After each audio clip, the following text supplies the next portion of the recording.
Welcome back to Foundations of Faith. My name's Rhett Williams. I'm seminarian for the Diocese of Charleston. It's good to be back with you again in this Lenten season. Now, every Monday of Lent, we're going to start a different school of thought and kind of dive in and see how it affects the way we think and how we make decisions. Now, these decisions that we make, the first one we're really affected by, the first ism, is sentimentalism. And as you can guess by the name, this is a way of approaching situations where we let our feelings dictate what we think is right or wrong. Now, this is something many times we'll see manifest, and you know you've heard this before.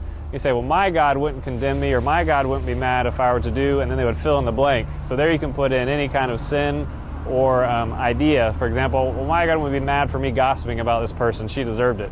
Or my God wouldn't be mad at me for stealing this kind of thing, you know, I needed this. So these are different ways we rationalize and we use our feelings to make ourselves feel better about certain decisions. Now, many times when we have this train of thought of thinking that God will understand whatever action we take, whenever somebody challenges us with that, or the church says, no, actually this is the case, a lot of times it makes us antagonistic towards the church or towards anybody who tries to give us a fraternal correction.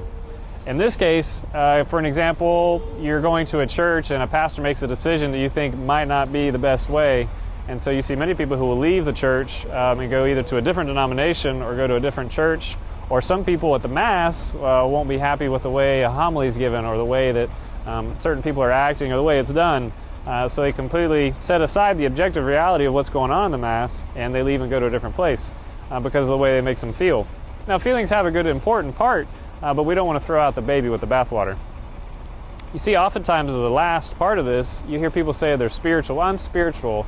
I'm not religious, I'm spiritual. It's something that they think it's a feeling. They go where they have these good feelings where it makes them feel good.